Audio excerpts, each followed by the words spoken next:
People should have age appropriate behavior.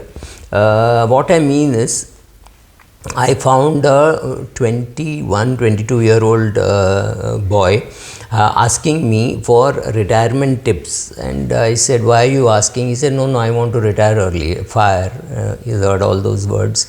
So I said, how much money do you think you'll require for retirement? He said, no, I've seen the retirement calculators, I'll need about 15 crores. How much are you earning now? I'm earning 8 lakhs. 22 years of age, 23 years of age, freshly qualified, staying with parents, so able to save a lot of money. So I said, why do you want to retire early? He does not actually have an answer, and I don't think a 22-year-old should be talking about work-related stress. So there's no work-related stress. He's just started his job. He's enjoying it. He's been working now for 2-3 months, and I don't seriously I'm wondering, why does he need to even think about retirement?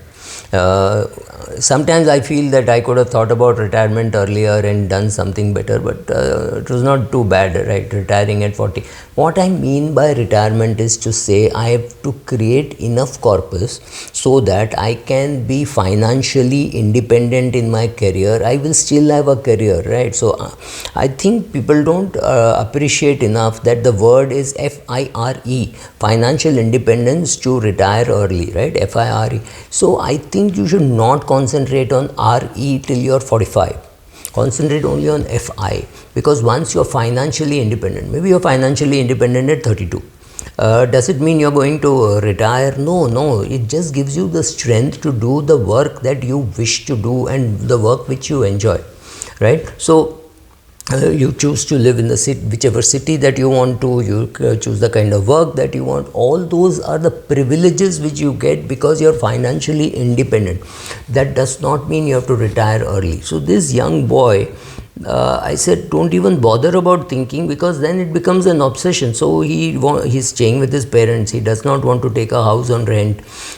He does travel quite a bit, and I asked him, why aren't you moving in with your friends and all? So he said, no, that will cost me extra 30,000-40,000 rupees, and that will delay my retirement. Now I'm fine with the person saying it will cost me extra 30,000-40,000 rupees. I'd rather use that money and go on hikes, treks, foreign trips, etc.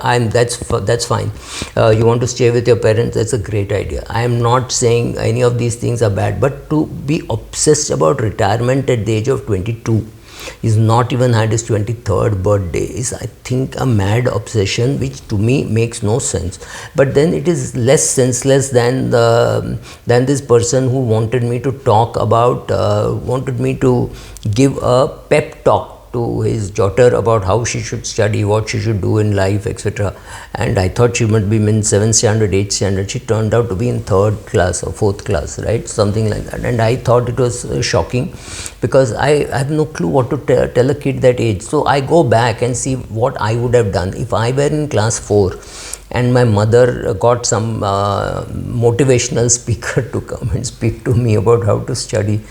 Both me and my mother would have been amused, because in class 4 I never studied, right? I don't think till class 5th, class 7th I really studied at home. I just went to school, whatever I had to learn, I learned there, and I came and wrote the exams and I got marks which I got. I never bothered to get the first rank or second rank. Maybe I did not have the brains to do it, maybe I did not have the diligence and effort to do it, whatever it is. So that was not a class when I was worried too much about the marks that I got, right? So here so I don't know which is more laughable, whether a 22-year-old talking about retirement is more laughable, or whether a 3rd standard kid wanting a lecture on motivation. I mean, not the kid, obviously, the parent wanting a lecture on motivation.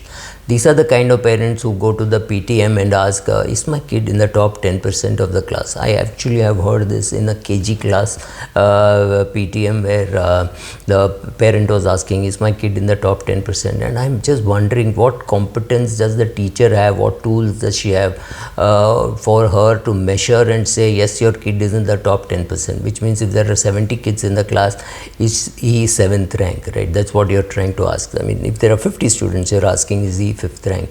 Why would you even bother about those things in KG class and 1st class, and 3rd standard you want somebody to give a lecture on how to look how to be motivated and how to study and things like that. To me it makes no sense.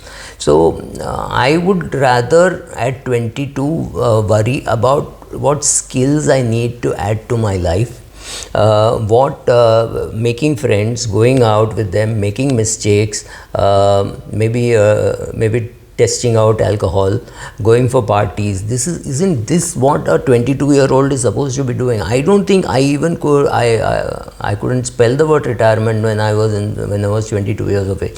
Yes, I was frugal. I was saving money. Yes, that was happening because maybe 12, 23, 24, I was on my own. And when you're on your own, you tend to get more scared about spending money. You do not know whether the next month the money is going to come. Whereas when you're in service, you know, first of the month you will get your salary, or maybe 25th of the month you will get your salary. But you will get your salary, it's a fixed amount, 70,000 per month, 80,000 per month, 1 lakh per month, whatever, but it's a fixed amount you will get. So even if you blow up that 1 lakh which you have got in the month of January, you know, February you will again get 1 lakh. So it is easier to spend when you are salaried, but when you are on your own, every month is scary. Last month, oh, I got lucky and I earned 1 lakh. Next month I don't know whether I will. You maybe you will earn 1,25,000, but that scary part is it takes a very long time for an entrepreneurial person. I mean, when I say entrepreneur, I mean a person without a fixed income to be able to spend the money. He or she spends money only from the corpus, not from the income. It's very difficult to spend money from the income because you're not very sure whether next month you're going to get that, right? So yes, you can be frugal, you can look for, so what should you be doing? I think you should be going out, finding yourself a partner. Maybe that is also 5-7 years away. So yes, looking to add to your skills. This guy is just an engineer, so maybe he could go and do his MBA somewhere. Maybe he should start investing in mutual funds, etc. whatever he wants to, index fund, managed funds, direct equity. Go and learn about those things, right? So he's not a finance person, but he's working with the technology companies. So in the technology company somewhere, you will need to understand finance, because he's in a technology position, but it is basically a big finance company. So right, so I think starting to save, finding yourself a partner maybe 5-7 years later, because you have to match, right? You have to match for frugality, you have to match for likes, where you want to go. You want to go to the mountains, she wants to go to the beaches. You want to go to bigger cities and sit and watch videos and maybe go to shopping malls, but she wants to go into the forest and see a tiger. So find out all these things, find out the commonalities, find out the places you can see, you can watch, you can have fun. You do that is far more important. So I think you should building friends, contacts, etc. All that is important, and all of this is going to cost money. It means you're calling up a friend and saying, let's meet for lunch, let's meet for dinner. Maybe it's a 2,000 rupee bill or a 3,000 rupee bill. But when you are 22 and obsessed about retirement, you will say, oh my god, 2,000 rupees. If I put it, then I can retire at 36 and a half and not at the age of 37. If you're trying to do that kind of penny pinching, suddenly at 50 you shouldn't turn back and say, oh my god, I did not enjoy life, right? You cannot postpone having fun to an older age. You must do it when you're younger. Buffett says it far more colorfully. I'm sure go and see what Buffett says about saving up for after retirement, saving up what for after retirement, right? So I think the simple thing is, go build your qualification, build your confidence, go meet people, talk to them, spend money, because you will need maybe a club membership or something to go out, talk to people, find a mentor, right? Find a mentor in your employment, find a mentor for your retirement much later, right? So I don't think you should worry too much about retirement when you're 22. You should be worried about being frugal, about saving money, finding a partner who is all that I agree, but planning for retirement at this age, no. But yes, if you are smart enough, you can put away 10% of what you earn. This guy earns about, say, 7 lakhs. So put away 70,000 rupees in a fund, saying this fund I will not touch till my retirement. That makes sense, yes. But to sit and think and wonder how to get your 12 crores or 15 crores or 18 crores with this income, and therefore living frugally, not spending, is a crime. You have to spend, you have to go meet people, you have to take them out for lunch or dinner, talk to them. All these things are part of growing up. You cannot say, oh, I will retire at 35. What have you achieved? From 22 to 35, every day you cringed, you saved, you put it into a fund that did well. What are you going to do after 35, right? That's a question that you have to answer for yourself. Thank you.